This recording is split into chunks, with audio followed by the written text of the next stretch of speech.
வணக்கம் மக்களே, welcome to my channel. இன்றைக்கி நீங்கள் என்ன பார்க்க போகிறீங்கன்னாக்கா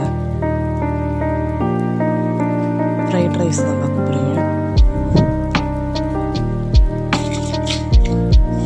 ஃப்ரைட் ரைஸுக்கு ஃபஸ்ட்டு நான் அரிசியை ஊற வச்சுட்டேன். நம்ம சேனலை சப்ஸ்கிரைப் பண்ணாமல் இருக்கீங்கன்னா சப்ஸ்கிரைப் பண்ணுங்க. நம்ம சேனலுக்கு ஒரு ஆதரவு கொடுங்க, சப்போர்ட் பண்ணுங்கள். இந்த ரெசிபி ஒரு குயிக்கான ரெசிபி நான் செஞ்சுருக்கேன். இது என்னோடய டெய்லி விளாக் ஒரு குக்கிங் ரெசிபி அது மாதிரி கிடையாது. இன்னும் என்ன செஞ்சேன்னு ஒரு டெய்லி ரொட்டீனில் அது என்னோடய விளாக்.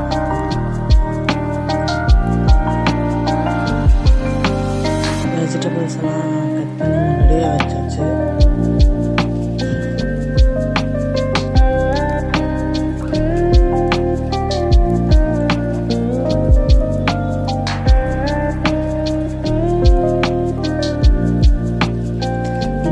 டெய்லி விளாக்களுக்கு உங்களுக்கு வேணும்னாக்கா என்னோடய சேனலை சப்ஸ்கிரைப் பண்ணுங்கள்.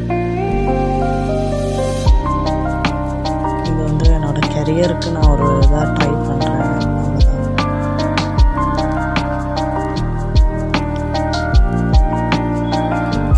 உங்கள் சப்போர்ட் தான் என்ன மாதிரி சேனலுக்கு பெரிய ஆதரவாக இருக்கும், ஸ்ட்ரென்த்தாக இருக்கும்.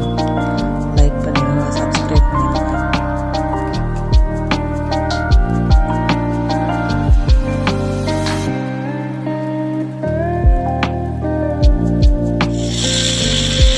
வெஜிடபிள்ஸ்லாம் கட் பண்ண பிறகு 65 ரெடி பண்ணி வச்சுருவேன். காலிஃப்ளவர் மசாலா போட்டு ரெடி பண்ணி வச்சுருவேன். அந்த மசாலா போடுற வீடியோலாம் எடுத்து காமிச்சிருக்கேன். 65 ரெடி பண்ணி கடாயில் போட்டு எடுத்தாச்சு.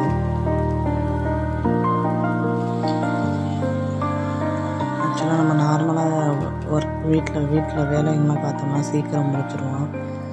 வீடியோஸ் எல்லாம் எடுத்துகிட்டே நம்ம பண்ணணுங்க, இல்லை யோசிச்சு இந்த வீடியோ எடுக்கணுங்கிற ஒரு இதிலையே நம்ம எடுப்போம்.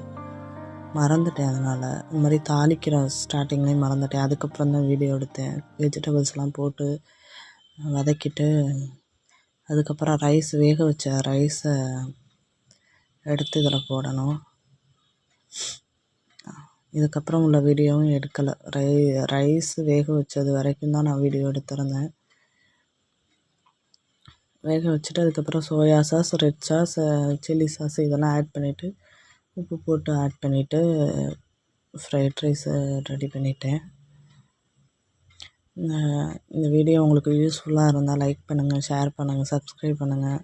இன்னும்